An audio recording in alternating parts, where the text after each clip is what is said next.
안녕하세요. 이번 시간에는 4단원 주제 16, 일본의 제국주의 침략에 대해서 공부하도록 하겠습니다. 네, 우리 지난 시간에 일본의 근대화 과정을 공부하면서 일본이 메이지 유신을 일으켰다고 공부했습니다.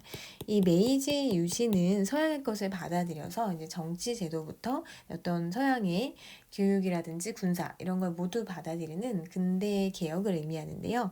이 메이지 유신 이후에 일본의 대외, 네, 오타입니다. 대외 팽창 정책이 일어납니다.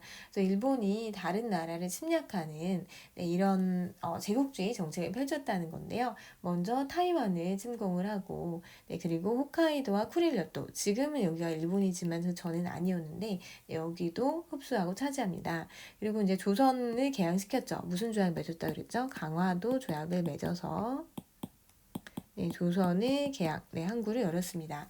그리고 유쿠 왕국은 지금의 오키나와인데, 이 왕국도 병합이 돼서 지금의 일본이 이때 만들어지게 된 거죠. 그리고 청일전쟁, 당시에는 청나라가 아시아에서는 좀 최고였지만 이 청일전쟁을 통해서 일본이 승리를 하게 됩니다. 그래서 시모노세키 조약을 체결을 하게 되죠. 그래서 이제 시모노세키 조약 이후에는 조선에 대한 압력이 강화돼요. 사실 이 조선은 청나라의 영향을 많이 받고 있었는데 이 전쟁의 결과 일본의 영향이 더 많이 나타나게 되고요. 그리고 랴오둥 반도와 타이완도 차지를 하게 됩니다. 근데 이제 이거를 갖고 이제 다른 나라들이 일본이 너무 이제 많이 확장하는 거 아니야라고 해서 간섭을 하게 되는데 조금 뒤에 나옵니다. 그리고 중국의 의화단, 의화단 운동이 반외세를 주장했던 민중들이 일으킨 운동이었죠. 이거에 연합군이 이거를 진압한다고 배웠는데 일본도 여기에 개입을 했습니다. 그래서 이런 사건들을 통해서 동아시아의 강자로 부상을 하는 모습이고요. 이거 다음 그림은 시모노세키 조약의 모습인데 이용장은 우리 어디서 봤죠? 양무운동을 이끌었던 사람입니다. 서양의 무기를 받아들여서 나라를 잘 살게 해보자. 이토루부미는 일본인데 이 조약을 맺는 이런 모습이네요. 교과서로 내용을 정리해 보도록 하겠습니다. 메이지 유신 이후에 대외 팽창 정책에 나섰습니다. 그래서 타이완 침공하고요. 홋카이도 쿠릴열도 차지하고 류쿠 왕국도 병합하고 조선과 강화도 조약을 맺어서 개항을 합니다. 그래서 이제 조선을 차지하기 위해서 우리나라에서 전쟁했다고 했죠. 청일 전쟁에서 일본이 승리를 하고요. 그 결과 시모노세키 조약을 체결을 해서 배상금도 받아내고 랴오둥 반도와 타이완을 차지하게 됩니다. 그리고 이 의화단 운동을 진압하는데 참여를 했습니다.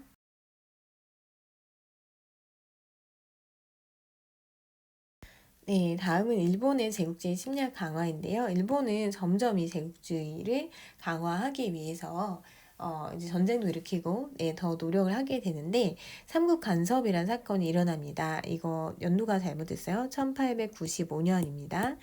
삼국 간섭은 이때 러시아, 프랑스, 독일을 얘기하는데요. 일본이 랴오둥 반도를 차지했잖아요. 청일전쟁의 결과 차지했죠. 청일전쟁의 결과. 근데 이거를 청나라에 반환하도록 강요한 거예요. 왜 그러냐면 사실 러시아도 이 랴오둥 반도를 노리고 있었거든요. 그래서 이 주변국들과 함께 일본의 좀 힘을 경계할 필요성도 있고 해서 이렇게 반환을 하도록 강요를 했고 일본이 반환을 해요. 그래서 이제 일본이 이 러시아에 대해서 굉장히 안 좋은 감정을 갖게 되는 거죠. 자기네가 전쟁에서 이겨서 차지한 거를 반환하도록 했으니까. 그래서 청일전쟁 이후에 이 청나라한테 막대한 배상금 받았어요. 그래서 이거를 뭐 군대를 양성하고 이런 데 많이 쓰거든요. 그래서 군비를 확장해서 러일 전쟁을 일으킵니다. 러시아, 일본이 붙는데 당시에 러시아 이제 제국이죠. 그래서 이 전쟁이 일어났을 때만 하더라도 러시아가 당연히 이길 거라고 생각을 했어요. 왜냐하면 러시아가 워낙 군사적으로 세고 해서. 근데 이 전쟁에서 일본이 승리를 하게 됩니다. 그래서 일본이 승리하고 러시아와 포츠머스 조약을 체결하는데 이 조약을 통해서 랴오둥 반도 다시 일본이 가져가고요. 그리고 대한제국, 당시에 이제 우리나라 조선이 아니라 조선은 대한제국이 됐는데요. 그냥 고종이 황제가 됐어요. 그래서 대한제국이었는데 여기를 지도하고 보호할 권리를 이미 이 조약에서 인정을 받습니다. 그리고 나중에 대한제국을 강제 병합하게 되죠. 1910년에.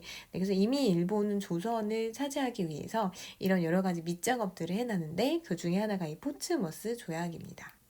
네, 교과서로 내용을 정리해 보도록 하겠습니다.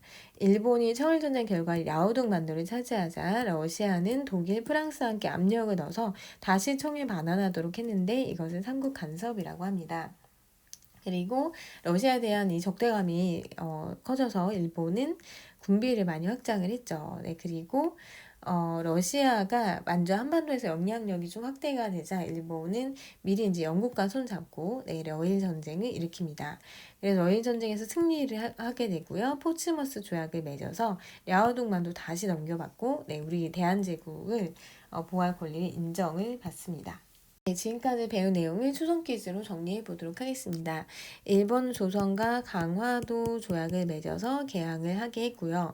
청일 전쟁에서 승리한 일본은 청과 시모노세키 조약을 맺어서 조선에 대한 청의 영향력을 없앤 뒤에 랴오둥 반도와 타이완을 차지합니다.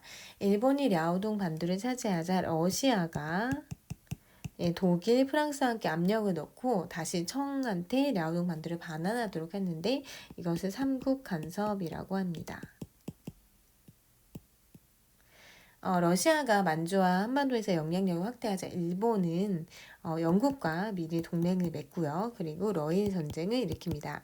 이 전쟁에서 승리한 일본은 러시아와 포츠머스 조약을 맺고 랴오둥 반도 넘겨받고요. 그리고 당시 조선, 대한제국을 어떤 지도하고 보호할 권리를 인정을 받았습니다.